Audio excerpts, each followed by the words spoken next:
Hola, happy holidays everybody. I hope everyone had a nice break or is still having a nice break. I'm doing something a little bit different with this week's video. Basically, I'm going to give a bit of a recap of the trip so far, so my motorcycle journey through South America. I'm also going to update you on my plan for 2025 because it's going to be one hell of an adventure as I make my way up to the USA until the end of the year. And at the end of the video, I'll also chuck in a bit of footage of my New Year and Christmas period where I was in Piedra Parada rock climbing, and also my journey up to Bariloche, where I am now in Argentina. So it's been a little over 3 months now since I started the journey. I began in Buenos Aires and worked my way down Ruta 3 to Ushuaia at the end of the world. I had the pleasure of celebrating that milestone with Gaston and Tato, where we travelled in and around Ushuaia on our motorbikes for about 10 days, which was a really nice experience to ride with some people for a while.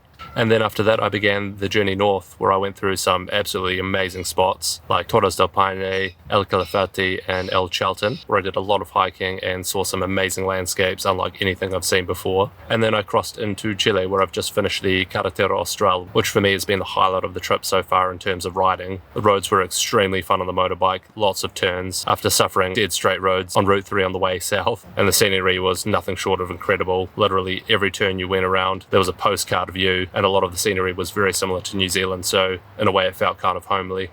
It's only been the last few weeks where I've actually felt properly settled and into the rhythm of the trip. There's been a few challenges to overcome since I've started the trip, one being managing my spending. Patagonia is very expensive, so it means day to day I really have to think about what I'm spending my money on and what I'm doing for accommodation. Basically hostels, camping and wild camping have been my go-tos because anything else is just out of my budget, and eating out at restaurants is also quite expensive, so I've ended up cooking for myself most of the time.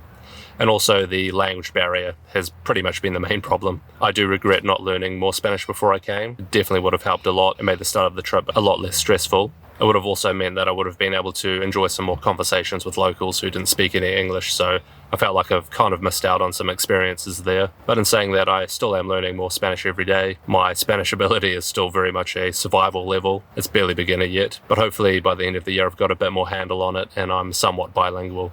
But those issues aside, it's still been an amazing experience. I've met so many amazing locals who have been super friendly and welcoming. I've never met a culture with so many friendly people in my life. Just about everyone says hello. A lot of people are super interested in my trip and come over and have a look at the bike. And just to mention, I have felt safe the entire time. Literally haven't had any security issues or any moments where I felt in danger, which has been really awesome.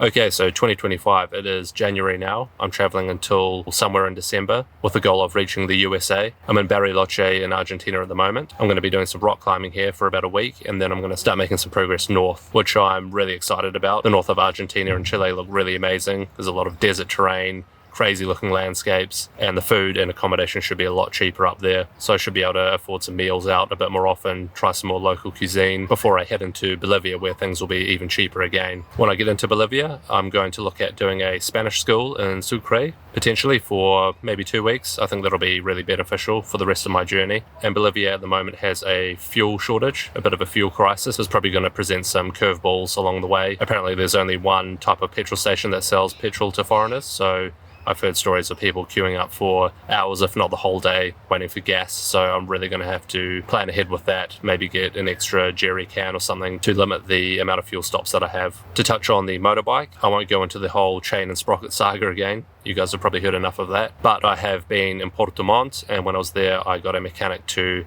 replace the sprockets and the chain and also put on a new rear tyre and new brake pads, so the bike is pretty fresh and it's going to be good for another few thousand kilometres from now unless some other issues arise. And before I get into some footage of the last few weeks, I thought I'd just mention that 70% of you aren't subscribed, so don't mean to be a stickler, but if you like the content and you want to see more of my videos, make sure you hit subscribe because it really helps the channel. And if you want to support the channel even more, I have a Patreon page where for the price of a beer each month you not only support the channel but you get access to bonus content. I put up blogs with more information and detail about my journey, as well as bonus photography and video content, so stuff that I don't post on YouTube. You'll also get a discount to my merchandise and photography print store. There's a link to my Patreon page in the description below.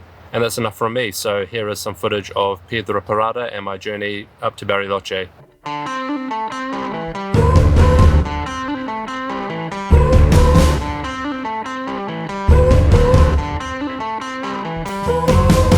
It's not the rich and